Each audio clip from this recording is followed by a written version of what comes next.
Bonjour à tous, aujourd'hui nouvelle vidéo pour de présentation du matériel. Je vais vous présenter un stabilisateur de la marque OM, c'est le iSteady Gear. Ce stabilisateur est prévu pour des réflexes ou des appareils bridge ou hybrides, puisqu'il peut porter jusqu'à des appareils de 2,5 kg. Tadam! Il est vendu dans une super belle boîte, vraiment solide. C'est quand même un bon plastique. Bon, il ne faut pas s'asseoir dessus bien sûr, mais ça fait une belle valise de protection et de rangement parce que c'est quand même du matériel qui vaut assez cher, je trouve. Mais pour le rendu que ça, on va voir que ça fait des trucs vraiment sympas. Alors, je vais ouvrir cette petite boîte. Alors, une fois ouvert, en haut, le capot, c'est de la mousse, ça c'est vraiment bien. On voit bien le stabilisateur, la télécommande, la poignée avec les batteries qui sont à l'intérieur, c'est deux grosses piles, le chargeur pour les piles batteries, et ici son petit câble, parce qu'on peut aussi se recharger avec un PC ou avec une batterie externe ou autre. Alors, comment ça se présente? Voilà, une fois que je l'ai sorti, ça ressemble à ça, avec ici joystick, bouton pour allumer, qui fait LED aussi, ça permet de savoir dans quelle fonction on est. Et ici, c'est le petit joystick. Donc, à ça, je vais y ajouter sa poignée. À l'intérieur, à l'intérieur, donc, c'est ce type de batterie, il y en a deux, que l'on met dans la poignée, tac, comme ceci. Après, donc, je visse comme ceci.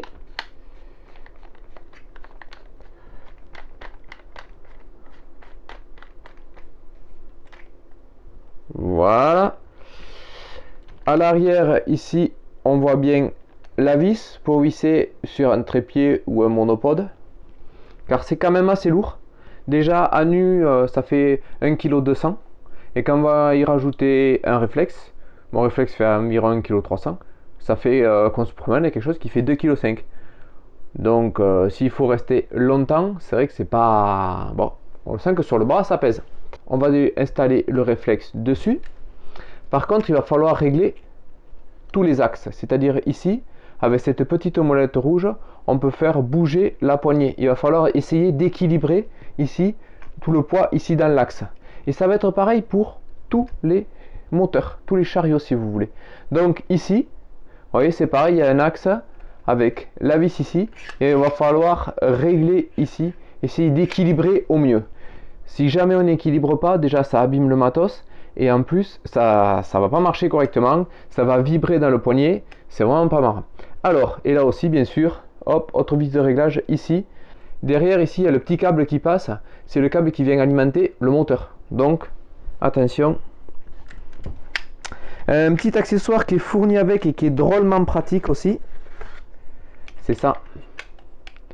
C'est-à-dire, c'est un petit trépied, tac, qu'on va venir visser ici et qui va permettre, si jamais on n'a pas de trépied ou de monopode avec nous pour se reposer, tac, on peut poser ça par terre, sur une table, n'importe où, un endroit un peu stable bien sûr, et au moins ça permet, hop, ça permet de le tenir et de se reposer. Je vais installer le réflexe dessus. Première chose que je n'avais pas présenté, c'est ce petit chariot. Alors ce petit chariot, avec ici cette petite patte, c'est ce qui va se fixer sous le réflexe. Alors il faut faire attention, il y a un avant et un arrière.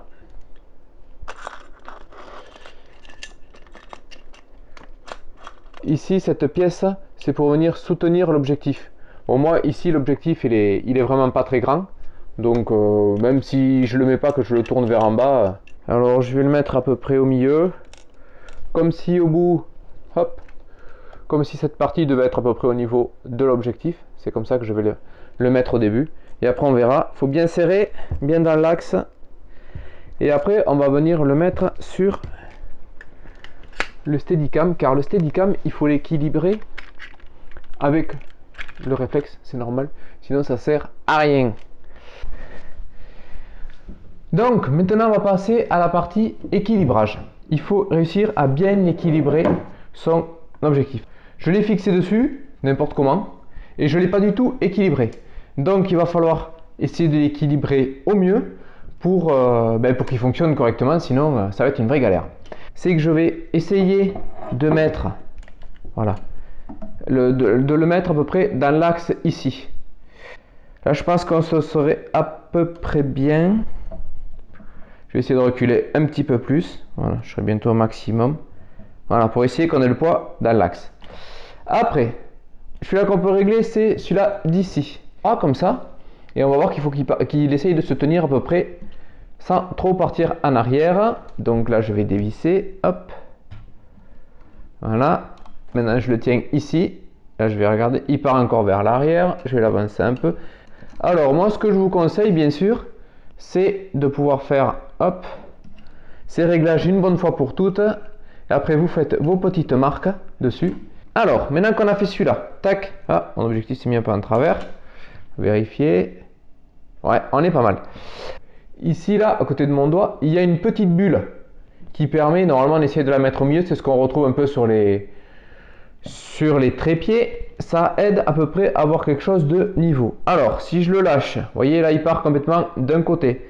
Ça veut dire qu'ici, cette vis d'ici, il va falloir déplacer cet axe pour que ce soit équilibré. Vous voyez, là, ça part d'un côté. Hop, je dévisse.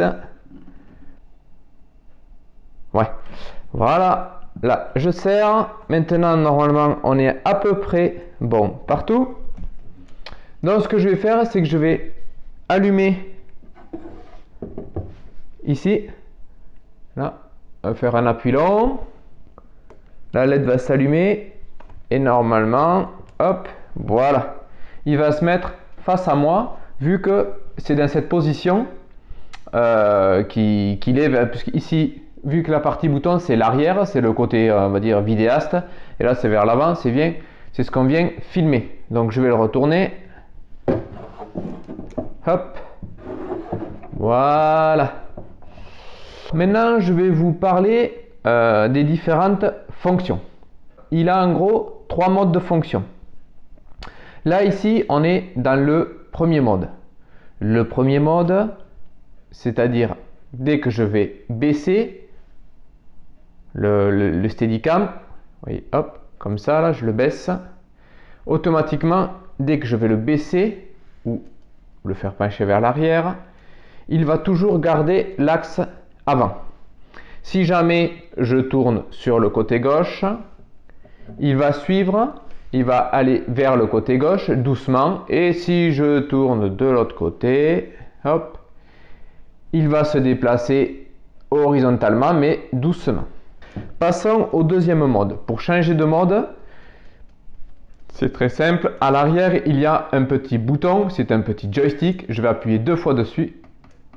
Derrière, il y a une petite LED qui va se mettre à clignoter. Hop, on la voit bien. 1, 2. C'est que je suis bien passé sur le deuxième mode. La partie, donc je vais basculer. Et à la différence du premier mode, c'est que là, il va regarder le sol. Si je lève, il va regarder le ciel. Voilà. Tandis que tout à l'heure, quand je faisais un mouvement vertical, il regardait toujours devant. Par contre, quand je vais tourner sur la gauche, il va bien faire un mouvement fluide sur la gauche. Quand je vais tourner sur la droite, il va faire un mouvement fluide sur la droite. Après, on va passer sur le dernier mode. Donc, je vais appuyer 3 fois sur le petit bouton de derrière. Je vérifie qu'il y ait bien les 3 LED qui clignotent. Et là, ce qui va se passer, c'est qu'il va toujours garder son axe. C'est-à-dire que je baisse, vous voyez, il regarde toujours devant. Si jamais je pars en arrière, toujours devant. Et là, quand je vais tourner sur la gauche ou sur la droite, sur la gauche, vous voyez, il garde toujours cet axe, il filme toujours en direction de la caméra que j'utilise pour filmer. Et si je vais sur le côté, c'est pareil. Alors la télécommande reprend les fonctions que l'on retrouve sur les boutons arrière du Steady géant. On a haut, bas, droite et gauche le petit joystick. En appuyant sur le petit joystick, on peut changer de fonction. Et il y a aussi une touche F1, F2 sur le côté qui permet de remettre dans l'axe comme dans la position d'allumage. Voilà, il va revenir doucement. Voilà, là il est à peu près dans l'axe parce que j'ai la poignée qui est légèrement tournée. Et si je fais une pression, donc ça c'était F1, et si je fais F2, tac, il va se mettre, c'est-à-dire à l'inverse, c'est-à-dire j'ai les boutons qui sont vers moi, il va me filmer moi. C'est-à-dire si vous décidez de filmer l'avant et de suite vous dites j'aimerais bien me filmer en parlant, filmer mon visage, hop, j'appuie sur le bouton F2, automatiquement il va faire demi-tour, il va filmer vers moi. C'est quand même bien pratique de pouvoir changer de fonction. Si je rappuie sur F1, hop, il va repasser vers l'avant. Pour le recharger, on peut se brancher ici. Soit on utilise le chargeur pour les deux batteries qui sont dedans, soit on peut tout simplement le mettre ici, se connecter et le recharger sur un ordinateur ou sur un 230 volts. On va bien sûr avoir avec ce type d'équipement une vidéo plus fluide. Par exemple, quand on marche, si on filme en montant des escaliers ou quelque chose comme ça, de suite c'est saccadé. Tandis qu'avec un stabilisateur, ça va être plus agréable à regarder. Ce produit, c'est pas un cadeau, c'est pas la marque OM ou un site internet qui me l'a envoyé pour que je vous le présente. C'est un équipement que j'ai acheté par mes propres moyens, c'est important de le préciser. Moi je l'ai acheté sur internet. Dans la description, je vais vous mettre le lien du site officiel OM. Après, pour l'acheter, j'ai pas d'endroit spécialement à vous conseiller. Il faut tout simplement chercher différents sites, différents moments. Il y a des périodes ça va être moins cher sur Amazon ou ça va être moins cher ailleurs. C'est sûr que ça a quand même un sacré investissement, je le reconnais. Moi, j'ai vraiment réfléchi à deux fois pour acheter ce type d'équipement, mais je sentais que mes vidéos n'étaient pas parfaites et j'avais besoin de ça quand même pour avoir des vidéos un peu plus fluides. Parlons autonomie. D'après le site internet, il est donné pour une dizaine d'heures de fonctionnement. Je ne l'ai pas testé en continu, j'ai fait plusieurs essais, mais à chaque fois quand je rentre chez moi, je préfère le recharger et repartir avec la batterie pleine pour être tranquille. J'espère que cette vidéo vous a plu. N'hésitez pas à la partager ou à mettre un petit pouce. Abonnez-vous à ma chaîne pour ne pas louper les prochaines vidéos. A plus!